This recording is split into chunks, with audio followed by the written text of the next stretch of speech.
Bismillahirrahmanirrahim. Assalamualaikum warahmatullahi wabarakatuh.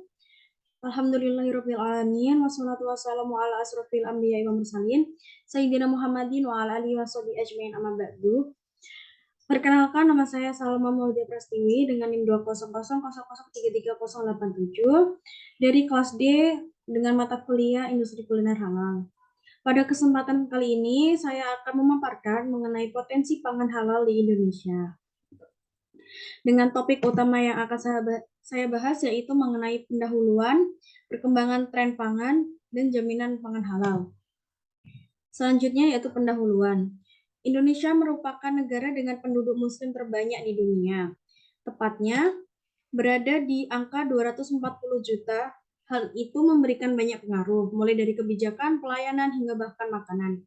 Dalam regulasinya, makanan halal kini harus memiliki tanda bahwa makanan tersebut halal, sehingga memberikan kepastian dan kenyamanan bagi konsumen yang mengonsumsi. Menurut Kepala Pusat Kajian Makanan Aman Halal UMM, Profesor Dr. Insinyur Elvi Anissa Ati, MP, mengatakan bahwa potensi produk halal di Indonesia sangat besar. Begitupun dengan pembuatan produk halal yang dinilai sangat baik untuk pasar. Tidak hanya bagi pasar Indonesia saja, tapi juga bagi pasar global. Apalagi melihat bahwa Indonesia merupakan negara dengan penduduk muslim terbesar di dunia, yakni sebanyak lebih dari 200 juta, bahkan mencapai 40% dari total penduduk ASEAN.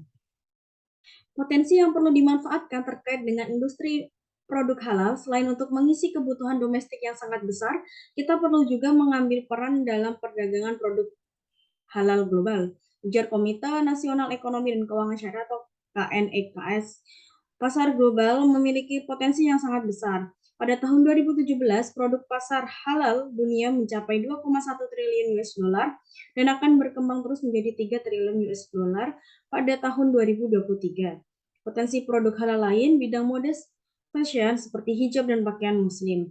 The State of Global Islamic Economy Report 2018-2019 mencatat bahwa lebih dari 270 miliar US dollar dibelanjakan muslim seluruh Indonesia untuk mode fashion pada tahun 2017.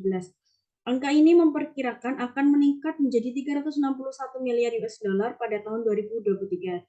Oleh karena itu, kebijakan pemerintah ke depannya adalah mendorong industri produk halal menjadi produsen untuk pasar domestik sekaligus eksportir produk-produk halal untuk pasar halal dunia, menurut Nurita 2020.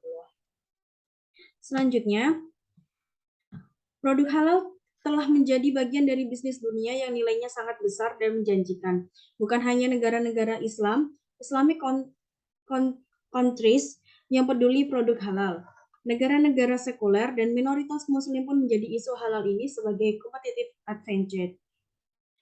Jepang misalnya menjadi salah satu negara paling berambisi menjadi role model produk halal dunia. Pemerintah Jepang sangat gencar membangun berbagai fasilitas untuk mengembangkan bisnis produk halal. Satu kota di Jepang, yaitu Fuji, sudah mendeklarasikan diri sebagai kota halal. Peluang bisnis makanan halal cukup menjanjikan di negara-negara minoritas muslim seperti Thailand, Selandia Baru, Korea Selatan, Cina, Australia, Prancis, Amerika Serikat, dan Eropa. Pasar dan konsumen halal tak melulu warga asing muslim. Pertumbuhan penduduk muslim di negara-negara tersebut turut memicu kebutuhan konsumsi halal. Sebagai gambaran, populasi muslim di dunia diperkirakan mencapai 2,2 miliar jiwa pada 2030 atau 23% populasi dunia. Dari jumlah itu, terbanyak berada di Asia Pasifik, lalu Timur Tengah, Asia, Afrika Sub-Sahara, Eropa hingga Amerika Utara dan Latin. Selanjutnya, perkembangan tren pangan halal juga dialami oleh penduduk Asia Pasifik sebagai kawasan terbesar populasi muslim dunia mencapai 62% umat Islam menjadi pasar potensial produk halal. Tercatat Indonesia, Pakistan, India, dan Bangladesh sebagai penyumbang terbesar populasi. Selain itu, di negara-negara minoritas muslim pasar halal tumbuh secara signifikan. Thailand jauh-jauh dari mempromosikan diri sebagai pusat pangan halal, buffer zone halal kitchen of the world. Selandia Baru menjadi negara pengekspor daging halal terbesar di dunia, menyalurkan 65% daging halal ke negara-negara non-muslim. China menempatkan diri sebagai the highest modest halal clothing export, sementara Korea Selatan terobsesi menjadi destinasi wisata halal terkemuka. Pertumbuhan pasar dan produk halal dunia itu memicu gaya hidup halal yang berskala dunia dan global halal lifestyle. Pada level personal, tren gaya hidup halal ditandai makin membaiknya kesadaran halal awareness, masyarakat bukan hanya muslim yang dipengaruhi cara pandang, prinsip, dan nilai yang dianut seseorang dalam menjalani kehidupannya sehari-hari. Selain itu, di Indonesia, fenomena konsumen memilih makanan halal, berbelanja produk halal, mengenakan pakaian muslimah, rekreasi ke destinasi yang ramah muslim atau muslim friendly, atau bertransaksi menggunakan produk-produk syariah bukan hal yang ganjil. Semua perilaku itu disebut dengan gaya hidup halal karena dilandasi kesadaran bahwa halal bukan saja karena perintah agama, tetapi baik dan berguna bagi kehidupan. Kesadaran individual untuk berperilaku halal ini diikuti dengan gerakan kolektif membangun kehidupan yang lebih baik dengan standar, prinsip, dan nilai yang relevan dengan tuntutan syariat Islam. Muncullah kemudian bentuk-bentuk kesalehan baru, bagaimana orang Islam hidup, bekerja, bertingkah laku, mengonsumsi makanan dan minuman, mengenakan busana, perawatan tubuh, menyalurkan minat, dan bagaimana membelanjakan uang serta mengalokasikan waktunya. Berdasarkan laporan State of Global Islamic Economy Report atau SGIA 2020, Indonesia masuk barisan 3 besar negara dengan nilai investasi tertinggi untuk produk-produk halal yang mencapai 6,3 miliar US dollar atau tumbuh 219% dari tahun sebelumnya. Belum lagi dengan keuntungan demografik 209,1 juta jiwa penduduk muslim, Indonesia menjadi the big opportunity dalam pengembangan industri halal. Pangsa pasar halal food berada di kisaran 2.300 triliun, sementara Islamic fashion mempunyai potensi hingga 190 triliun. Pariwisata halal diperkirakan 135 triliun, potensi haji dan umrah sebesar 120 triliun, dan pendidikan sudah merangkak ke angka 40 triliun. Jadi hanya bermain pada lokal market saja sebenarnya cukup bagi Indonesia untuk memenangkan persaingan industri halal dunia. Kemudian jaminan pangan produk halal, yaitu atmosfer industri halal semakin kondusif setelah pemberlakuan Undang-Undang Nomor 33 Tahun 2014 tentang jaminan produk halal yang beberapa pasalnya direvisi dengan UU Nomor 11 2020 tentang Cipta Kerja. Pelaku industri yang bergerak di bidang halal kini menyadari pentingnya sertifikat dan label halal untuk menjamin kepastian kehalalan produk yang dihasilkan.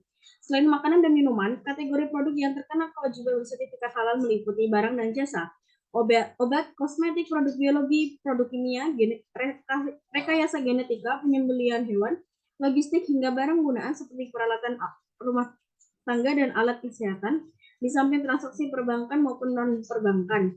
Elvi, sapaan akrabnya juga menjelaskan bahwa sampai saat ini terdapat 25% UMKM yang memiliki sertifikat halal, 58% PIRT, 38,24% BPOM MD, namun belum melengkapi CPPOB, pedoman cara produksi pangan olahan yang baik. Maka dari itu, Pusat Kajian Makanan Aman Halal UMM terus melakukan kegiatan penunjang sertifikasi halal. Harapan agar industri produk halal dapat tumbuh dan berkembang di Indonesia bukan merupakan hal yang bisa dicapai dengan mudah. Perlu dukungan dari semua pihak, mulai dari ketersediaan bahan baku, sumber daya manusia atau SDM yang terampil dan inovatif, serta kebutuhan pembiayaan modal kerja dari kalangan perbankan. Direktur Industri Produk Halal Knex, Afdal Aliasar, mengungkapkan saat ini industri halal sudah menjadi komitmen pemerintah dan memiliki potensi untuk menggerakkan perekonomian. Sekian dari saya, kurang dan lebihnya mohon maaf. Wassalamualaikum warahmatullahi wabarakatuh.